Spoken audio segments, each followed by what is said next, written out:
ஓம் காலஸ்வரூபாய நமக.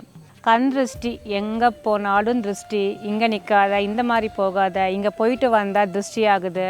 Husband and ஒய்ஃப்குள்ளார எங்கேயாவது dress பண்ணிட்டு வெளில போயிட்டு வந்தாலே பிரச்சனைகள் வந்து சண்டையோடு தான் திரும்பி போகும்போது நல்லபடியாக போகணுங்க, வரும்போது பிரச்சனையோடு வரும் அப்படிங்கிறது. வந்தோடனே பெரியவங்க நம்ம தாத்தா பாட்டி என்ன சொல்லுவாங்க, இல்லை அம்மா அப்பா என்ன சொல்லுவாங்க, திருஷ்டி பட்டுருச்சு, கண் திருஷ்டி பட்டுருச்சுன்னா நீங்கள் முதல்ல சுற்றி போடுங்கன்னு சொல்லுவாங்க. இது வந்து சிம்பிளான ஒரு விஷயங்க. இது பேர் நம்ம வந்து எனர்ஜி டிரான்ஸ்ஃபர்மேஷன் அப்படின்னு சொல்கிறோம். ஒருத்தங்களோட எண்ண அலைகள் நம்மளை தாக்குமான கட்டாயம் தாக்கும். அவங்களோட உடலை சுற்றி வரக்கூடிய எல்லா பக்கமும் நீங்கள் வந்து ரஜினிகாந்த் படத்தில் பார்த்துருப்பீங்க, அவரை சுற்றி ஒரு ஒளிவட்டம் மாதிரி இருக்கும்.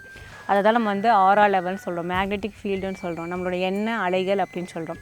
இந்த அணுசக்தி வந்து உங்களுக்கு பூமியிலேருந்து வரும்போது நம்மளோட உடல்நிலையில் ஒரு மாற்றம் உண்டாக்குது. அது நம்மளோட எண்ணங்களை வந்து பிரதிபலிக்கும். இப்போ நம்ம ஒரு விஷயத்தை நெகட்டிவாகவே பர்சீவ் பண்ணி சொல்லிகிட்டு இருக்கோம், நம்மளுக்கு இது நடக்காது, இது ஆகாது அப்படின்னா நம்ம திருப்பி அதுக்கு தகுந்த மாதிரியே, அதாவது என்ன தன்னை தானே நினச்சி சந்திரமுகியாக மாற மாதிரி நம்மளோட அந்த தன்மைகளும் நம்ம மாற ஆரம்பிச்சிடுவோம்.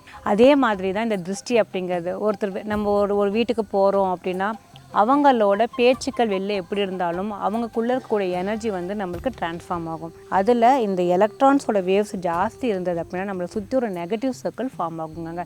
அதுக்குள்ளே நம்மளுக்குள்ளே அறியாமல் சப்கான்ஷியஸில் அது ஹிட் ஆகும்போது நம்ம ஆட்டோமேட்டிக்காக என்னென்னா அக்ரெசிவ் வரும், கோபம் வரும். நம்மளுக்கு கூட யார் இருக்கிறாங்களோ அவங்களை பிடிச்ச நம்ம திட்டுவோம், சண்டை போடுவோம். இப்போ இந்த கண் திருஷ்டியை நம்ம கட்டாயம் தடுக்கலாம். எப்படி தடுக்கலாம்னா, நீங்கள் ஒரு இடத்துக்கு போகும்போது உங்களோட புரோட்டான்ஸ் உங்களோட உடலில் இருக்கக்கூடிய அந்த ஆரா லெவலை நம்ம ஜாஸ்தி பண்ணிட்டு நம்ம போனோம். இருக்கக்கூடிய அந்த நம்மளுக்கு அந்த ஒளி கதிர் இருக்கு இல்லைங்களா, நம்மளை சுற்றி ஒளிவட்டம், அந்த ஒளிவட்டத்தை நம்ம பெருசு பண்ண ஆட்கள் உள்ளே வரும்போது அவங்களுக்கும் ஒரு வகையான ஒரு பாசிட்டிவிட்டியே போகுமே தவிர உங்களுக்கு நெகட்டிவிட்டி போகாது. அப்போ நம்ம ஃபஸ்ட்டு என்ன பண்ணணும், நம்மளை சுற்றி இருக்கக்கூடிய அந்த ஆரா லெவலை பெருசு பண்ணிக்கணும். இந்த பெருசு பண்ணிக்கிறதுக்காக நீங்கள் ஃபஸ்ட்டு என்ன பண்ணணும்னா என்கிட்ட வரணும், உங்களோட அஸ்ட்ராலஜி சார்ட்டை பார்க்கணும்.